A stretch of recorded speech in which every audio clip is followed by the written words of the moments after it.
నమస్కారం NSR news కి స్వాగతం. ముందుగా హెడ్లైన్స్ చూద్దాం. గడీలు లేని వాడికి పెత్తనం తెలియదా? పాలమూరు బిడ్డలు పాలనకు పనికిరారా? CM Revanth strong counter.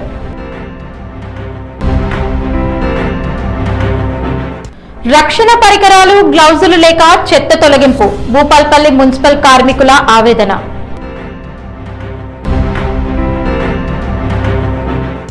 మక్కల కొనుగోళ్లలో భారీ అవినీతి. చిట్టాలలో ధర్నా, విచారణకు బీఆర్ఎస్ డిమాండ్.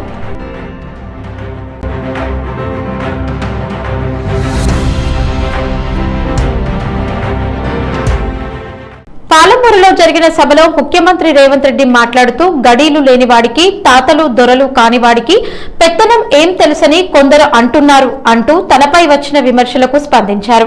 నాకు దుక్కి దున్నడం తెలుసు, విత్తనం వేయడం తెలుసు. దళితులు, గిరిజనులు, బలహీన వర్గాలు, మైనారిటీలు, పేదల మధ్యనే పెరిగాను. వారి కష్టాలు నాకు తెలుసు అని అన్నారు. పాలమూరు ప్రజల శ్రమను ప్రస్తావిస్తూ తట్టపని, పారపని, పలుగు పనికి పనికొచ్చే పాలమూరు బిడ్డలు పాలనకు పనికిరారని చెప్పే దురహంకారాన్ని బొందపెట్టాలని పిలుపునిచ్చారు. సామాన్య కుటుంబాల నుంచి వచ్చిన వారికి కూడా రాష్ట్రాన్ని పాలించే సామర్థ్యం ఉందని, అవకాశాలు అందరికీ సమానంగా ఉండాలనే సందేశాన్ని ముఖ్యమంత్రి తన ప్రసంగంలో వెల్లడించారు.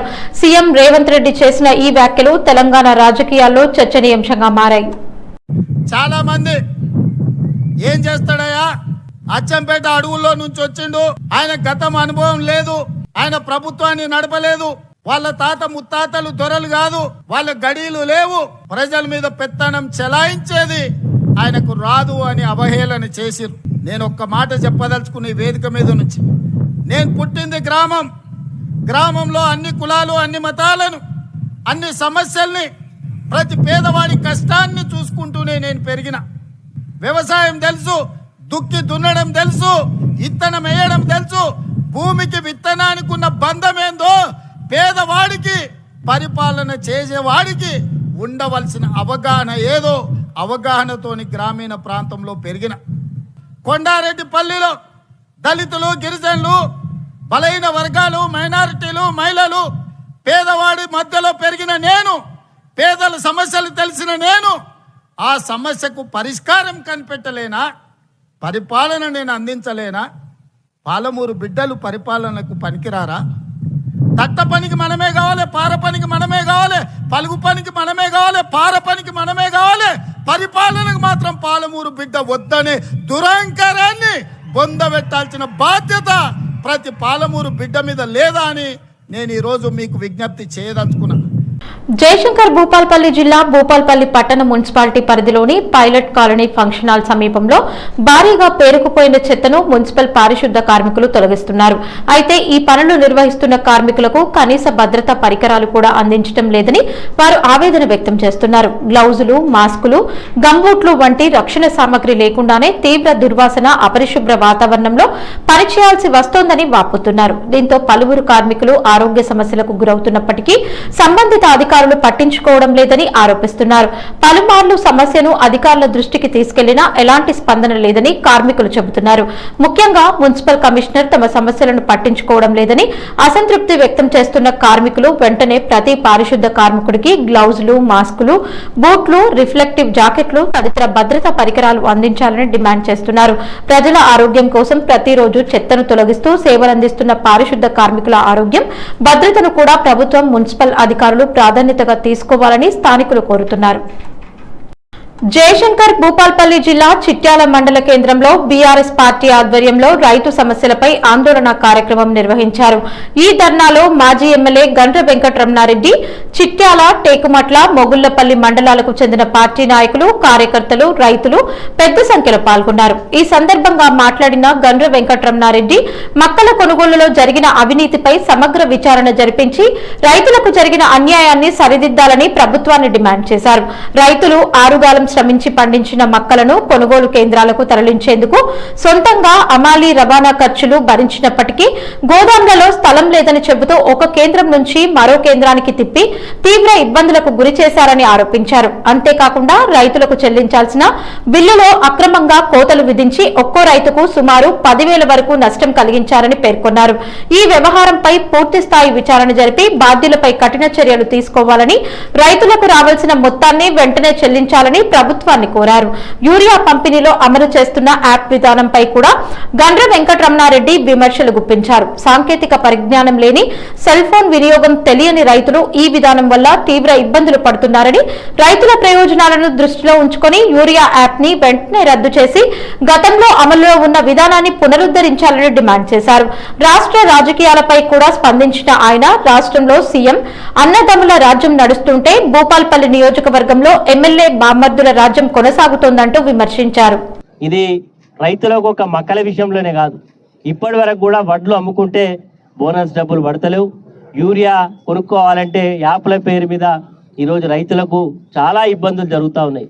చదువు రానటువంటి అనేక మందికి సెల్ ఫోన్లు ఆపరేట్ చేయలేనటువంటి వాళ్లకు ఈరోజు ఈ యాప్లలో యూరియా తెచ్చుకోవడం చాలా ఇబ్బందికరంగా ఉన్నది. ఈ యాప్ను తక్షణమే రద్దు చేసి గతంలో ఏ పద్ధతుల్లో అయితే యూరియా అందుబాటులోకి తెచ్చిందో అదే పద్ధతిని తీసుకురావడం వల్ల రైతులకు మేలు జరుగుతుంది అని సందర్భంగా తెలియజేస్తున్నాం. ఈ ప్రభుత్వం వచ్చిన తర్వాత అనేక రకాల ఇబ్బందులు, గతంలో 24 గంటల కరెంట్ ఇస్తే ఈరోజు 12 గంటల కరెంటు కూడా వస్తలేదు. అధికారులు కోరితే ఇంకా నాట్లు మొదలుగాలే కదా, ఇప్పుడు కరెంట్ ఏం అవసరం ఉన్నదని సన్నాయి నొక్కులు వస్తూ ఉన్నారు. అంటే ఈ ప్రభుత్వానికి కరెంట్ ఇవ్వడంలో చేతనైతే లేదు, అదేవిధంగా యూరియా ఇవ్వడంలో చేతనైతే లేదు. మరి కొనుగోలు విషయంలో అక్రమాలు, ఈరోజు రైతుల విషయంలో ప్రతి విషయంలో పూర్తి నిర్లక్ష్యం. ఈరోజు మన నియోజకవర్గంలో ఇసుక విచ్చలవిడిగా మరి ఈరోజు అక్రమ రవాణా అవుతూ ఉన్నది. ఇందిరమ్మ ఇళ్ళ పేరు మీద పేరు చెప్పడం, ఇందిరమ్మ ఇల్లు ట్రాక్టర్లో కాదు ఈరోజు లారీలలో కూడా డంప్ చేస్తూ ఉన్నారు. ఇసుకను కూడా మరి అరికట్టాలి. భూగర్భ జలాలు ఉండాలంటే, రైతాంగానికి మేలు జరగాలంటే ఈరోజు విచ్చలవిడి ఇసుకను ఆపాలని చెప్పి కూడా ఈ సందర్భంగా డిమాండ్ చేస్తున్నాం. హన్మకొండ జిల్లా ఎల్కతుర్తి జంక్షన్ వద్ద మడిపల్లి నుంచి ఎల్కతుర్తి జంక్షన్ వరకు కాకతీయ పట్టణాభివృద్ధి సంస్థ ఆధ్వర్యంలో 13 కోట్లతో చేపట్టనున్న బీటీ రోడ్ నిర్మాణ పనులకు రాష్ట్ర రవాణా బీసీ సంక్షేమ శాఖ మంత్రి పొన్నం ప్రభాకర్ సోమవారం శిలాఫలకాన్ని ఆవిష్కరించి పనులను ప్రారంభించారు. ఈ కార్యక్రమంలో కుడా చైర్మన్ ఇనగాల వెంకటరామిరెడ్డి, కుడా వైస్ చైర్పర్సన్ హన్మకొండ జిల్లా collector Chahat Bajpai, market committee chairman Santaji తదితరులు పాల్గొన్నారు. ఈ సందర్భంగా మంత్రి పొన్నం ప్రభాకర్ మాట్లాడుతూ రహదారి నిర్మాణం పూర్తయితే గ్రామాలకు మండల కేంద్రంతో మెరుగైన అనుసంధానం ఏర్పడి ప్రజల రాకపోకలు సులభతరం అవుతాయని తెలిపారు. ఎల్కతుర్తి మండల కేంద్రానికి కోర్టు, విద్యుత్ ఉపకేంద్రం, తహసీల్దార్ కార్యాలయం వంటి ప్రభుత్వ సంస్థలు ఏర్పాటు కానున్నాయని, దీంతో ఈ ప్రాంతం భవిష్యత్తులో మరింత వేగంగా అభివృద్ధి చెందుతుందని మంత్రి పేర్కొన్నారు. ప్రజలు, ప్రజాప్రతినిధులు, అధికారులు కలిసి చేసిన కృషి ఫలితంగానే ఈ రహదారి నిర్మాణానికి నిధులు మంజూరయ్యాయని చెప్పారు. పనులు నాణ్యతతో నిర్ణీత గడువులో పూర్తి చేసి ప్రజలకు అందుబాటులోకి తీసుకురావాలని అధికారులను ఆదేశించారు. అనంతరం మంత్రి పొన్నం ప్రభాకర్ కలెక్టర్ చాహద్ బాజ్పేయితో కలిసి ఎల్కతుర్తి నుంచి దామర వెళ్లే ప్రధాన రహదారిని పరిశీలించారు. ప్రజలకు ఎలాంటి ఇబ్బందులు కలగకుండా అవసరమైన చర్యలు వెంటనే చేపట్టాలని అధికారులకు సూచించారు. నాగర్ కర్నూలు జిల్లా కొల్లాపూర్ ఆర్డీఓ కార్యాలయంలో దీర్ఘకాలంగా పరిష్కారం కాకుండా ఉన్న రెవెన్యూ, అటవీ, భూ సమస్యలపై మంత్రి జూపల్లి కృష్ణారావు సమగ్ర సమీక్ష నిర్వహించారు. ఈ సందర్భంగా ఒరిజినల్ ఫైళ్లు, నోట్ ఫైళ్లను స్వయంగా పరిశీలించిన మంత్రి ప్రతి సమస్యను లోతుగా అధ్యయనం చేసి అధికారులతో చర్చించారు. ప్రతి అంశానికి సంబంధించి రెవెన్యూ, అటవీ తదితర శాఖల అధికారులు ఒకే చోట సమావేశమై సమస్యలను పరిశీలించాలని ఆదేశించారు. ఎవరి స్థాయిలో ఏ నివేదిక ఇవ్వాలి, ఎవరు ఏ చర్య తీసుకోవాలి అనే అంశాలను సమావేశంలోనే నిర్ణయించి రికార్డుల్లో నమోదు చేయాలని సూచించారు. డివిజన్ స్థాయిలో పరిష్కరించే అవకాశం ఉన్న ఒక్క ఫైల్ కూడా పెండింగ్ లో ఉండకూడదని మంత్రి స్పష్టం చేశారు. కలెక్టర్ స్థాయి నిర్ణయం, అవసరమైన అంశాలకు పూర్తి నివేదికలు సంబంధిత రికార్డులతో వెంటనే ప్రతిపాదనలు పంపాలని ఆదేశించారు. అనవసరంగా ఫైళ్లను పెండింగ్ లో ఉంచడాన్ని ఎట్టి పరిస్థితుల్లోనూ సహించబోమని మంత్రి హెచ్చరించారు. ప్రతి ఫైల్ ఏ దశలో ఉంది, ఎందుకు పెండింగ్ లో ఉంది, ప్రస్తుతం ఏ అధికారి వద్ద ఉంది, తదుపరి చర్య ఏమిటి, ఎంత గడువులో పరిష్కరించాలి అనే వివరాలతో స్పష్టమైన కార్యాచరణ ప్రణాళిక రూపొందించాలని అధికారులకు సూచించారు. అంతేకాకుండా క్యాంపు కార్యాలయం నుంచి వచ్చే ప్రతి వినతిని అత్యంత ప్రాధాన్యతతో పరిశీలించాలని మంత్రి ఆదేశించారు. Kaleshwaram project Kannepalli pump house అంశంపై బీఆర్ఎస్ సీనియర్ నేత జగదీష్ రెడ్డి కీలక వ్యాఖ్యలు చేశారు. బ్యారేజ్ భద్రతపై ప్రభుత్వం చేస్తున్న ఆరోపణలను ఖండించిన ఆయన ప్రాజెక్టుపై ప్రజల్లో అనవసర భయాందోళనలు సృష్టిస్తున్నారని విమర్శించారు. ఈ సందర్భంగా మాట్లాడుతూ బ్యారేజీకి ఏమైనా ప్రమాదం జరిగితే మేము శాశ్వతంగా రాజకీయాల నుంచి తప్పుకుంటామని సవాల్ విసిరారు. ప్రభుత్వం వెంటనే కన్నెపల్లి పంప్ హౌస్ ని ప్రారంభించి తెలంగాణ రైతులకు సాగునీరు అందించాలని ఆయన డిమాండ్ చేశారు. పంప్ హౌస్ ను నిలిపివేయడం వల్ల రైతులు తీవ్రంగా నష్టపోతున్నారని, అంతేకాకుండా బ్యారేజీకి ఏదైనా ప్రమాదం జరిగితే దాని పూర్తి బాధ్యత బీఆర్ఎస్ తీసుకుంటుందంటూ జగదీష్ రెడ్డి సంచలన ప్రకటన చేశారు. ప్రాజెక్టు సురక్షితంగానే ఉందని, రాజకీయ కారణాలతో ప్రభుత్వం దాన్ని వినియోగించడం లేదని ఆరోపించారు. రైతుల ప్రయోజనాల దృష్ట్యా ప్రభుత్వం రాజకీయాలను పక్కన పెట్టి వెంటనే కన్నెపల్లి పంప్ హౌస్ ని ప్రారంభించాలని ఆయన విజ్ఞప్తి చేశారు. మేము ఒకటే సూటిగా అడుగుతున్నాం, కన్నెపల్లి పంప్ హౌస్ను ప్రారంభం చేస్తే నీళ్లు మొత్తం తెలంగాణలో 7 జిల్లాలకు బ్రహ్మాండంగా నీళ్ళు ఇవ్వచ్చు, సస్యశ్యామలం చేయొచ్చు. ఆ సూపర్ ఎల్నినో ప్రమాదం నుంచి తెలంగాణ రైతాంగాన్ని రక్షించుకోవచ్చు. కేసీఆర్ గారు ఆ ప్రాజెక్టు కట్టిందే దీని కొరకు. కేసీఆర్ గారు కాళేశ్వరం ప్రాజెక్టుని కట్టిందే ఈ కరువు పరిస్థితులు వచ్చినప్పుడు రక్షించుకోవడానికి, ప్రజల్ని కాపాడుకోవడానికి, రైతాంగాన్ని కాపాడుకోవడానికి, తెలంగాణ భూముల్ని కరువు కోరల నుంచి బయటపడించుకోవడం కొరకు. ఇవాళ దాని అవసరం తప్పకుండా ఉన్నది. ఇవాళ నిజామాబాద్ కావచ్చు, కరీంనగర్ కావచ్చు, వరంగల్ కావచ్చు, నల్గొండ కావచ్చు, మెదక్ కావచ్చు. గతంలో ఎన్నడూ చుక్కను ఇది చూడని ప్రాంతాలు మెదక్ జిల్లా కావచ్చు, నల్గొండ జిల్లాలోని ఆలేరు, భువనగిరిలు, సూర్యాపేట, తుంగతుర్తి, కోదాడ నియోజకవర్గాలు కావచ్చు, కరీంనగర్లో కూడా అనేక ప్రాంతాలు. ఇవాళ గోదావరి ప్రాంతం కాకుండా ఇతర ప్రాంతంలో ఉన్న ప్రజలకు తెలియదు. వాస్తవానికి గోదావరి పైనుంచి ఏదైతే వస్తుందో, కర్ణాటక నుంచి వచ్చేదైతే ఉందో ఆ ప్రాంతానికి నీళ్ళు సహజంగా ఆలస్యంగా వస్తాయి. ఎస్ఆర్ఎస్పీకి నీళ్ళు రావడానికి ఆలస్యం అవుతుంది ఎప్పుడైనా సరే. ఒక స్ట్రాటజీ ప్రకారం, ఒక పథకం ప్రకారమే, ఒక విజన్ ప్రకారమే అక్కడ అది ప్రారంభం చేసిండ్రు. తమిళనాడుకు చెందిన 116 ఏళ్ల నవనీతమ్మ శ్రీవారిపై ఉన్న అపార భక్తిని మరోసారి చాటి చెప్పారు. వయసు మీద పడినా ఏమాత్రం వెనుకడుగు వేయకుండా తిరుమల కొండను కాలినడకన ఎక్కి భక్తి అంటే ఇదేనని నిరూపించారు. కొండపైకి నడుచుకుంటూ వెళ్తున్న నవనీతమ్మ వీడియోలు సోషల్ మీడియాలో వైరల్ కావడంతో ఆమెపై దేశవ్యాప్తంగా ప్రశంసలు వెల్లువెత్తాయి. ఈ విషయం టీటీడీ అధికారుల దృష్టికి చేరడంతో ఆమెకు ప్రత్యేకంగా శ్రీవారి దర్శనం కల్పిస్తామని హామీ ఇచ్చారు. ఇచ్చిన మాట ప్రకారం ఈ ఉదయం టీటీడీ అధికారులు నవనీతమ్మను ఆలయానికి ప్రత్యేకంగా తీసుకెళ్లి శ్రీవారి దివ్య దర్శనం చేయించారు. దర్శనం అనంతరం ఆమెకు ఆలయ మర్యాదలు, తీర్థ ప్రసాదాలు అందజేశారు. నవనీతమ్మ అంచెలంచెల భక్తిని పలువురు ప్రశంసించారు. రాష్ట్ర ముఖ్యమంత్రి నారా చంద్రబాబు నాయుడు ఆమె సంకల్పాన్ని అభినందించగా బీఆర్ నాయుడు కూడా ఆమె భక్తి భావానికి ప్రశంసలు తెలిపారు. 116 ఏళ్ల వయసులోనూ శ్రీవారి దర్శనం కోసం కాలినడకన కొండ ఎక్కిన నవనీతమ్మ కథ భక్తికి వయసు అడ్డు కాదనే సందేశాన్ని మరోసారి గుర్తు చేసింది.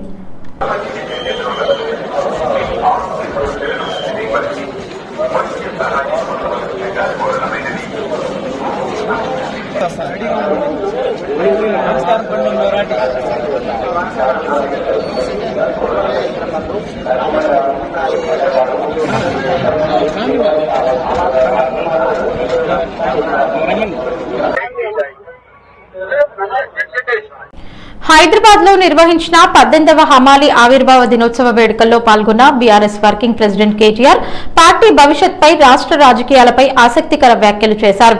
ఈ సందర్భంగా మాట్లాడిన కేసీఆర్ అధికారంలో ఉన్నప్పుడు అన్ని వర్గాల ప్రజలు సుభిక్షంగా జీవించారు. అధికారం మారినా ప్రజలతో ఆయనకున్న మమకారం మాత్రం ఏమాత్రం తగ్గలేదు అని అన్నారు. అలాగే 2 ఏళ్లలో కేసీఆర్ మళ్లీ తెలంగాణ ముఖ్యమంత్రిగా బాధ్యతలు చేపడతారని ధీమా వ్యక్తం చేశారు. ప్రస్తుతం ప్రజలకు ఎదురవుతున్న చిన్న సమస్యలను కలిపి పరిష్కరించుకుందామని, ప్రజలకు అండగా బీఆర్ఎస్ ఎప్పుడూ ఉంటుందని కేటీఆర్ తెలిపారు. హమాలీల సంక్షేమానికి బీఆర్ఎస్ ప్రభుత్వం తీసుకున్న చర్యలను గుర్తు చేసిన కేటీఆర్ శ్రమజీవుల సంక్షేమం తమ పార్టీకి ఎప్పుడు ప్రాధాన్యమేనని పేర్కొన్నారు.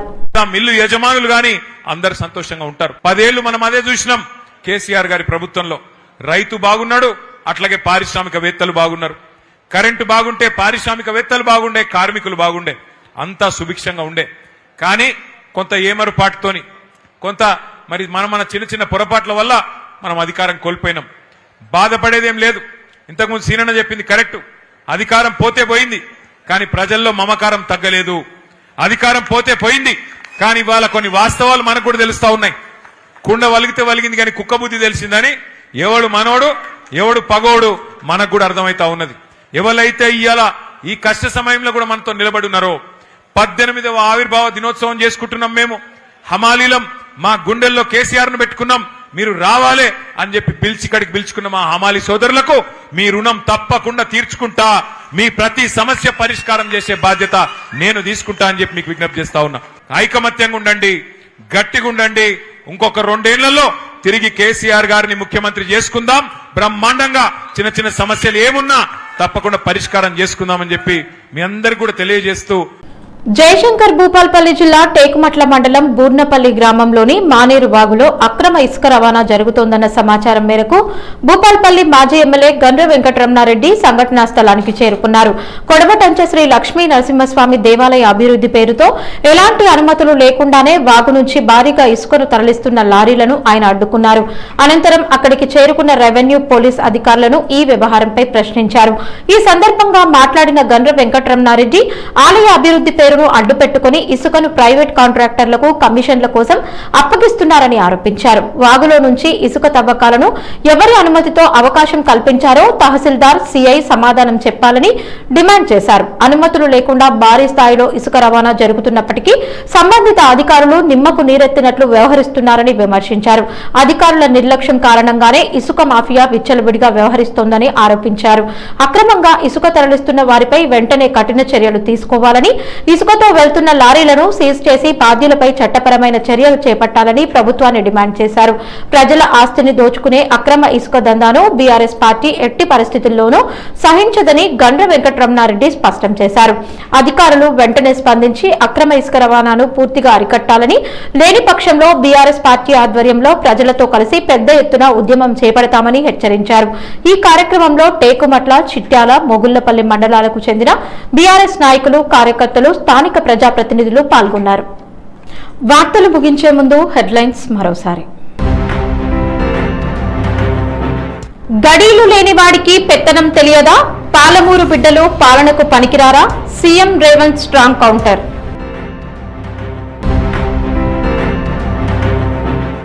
రక్షణ పరికరాలు, గ్లౌజులు లేక చెత్త తొలగింపు. భూపాల్పల్లి మున్సిపల్ కార్మికుల ఆవేదన.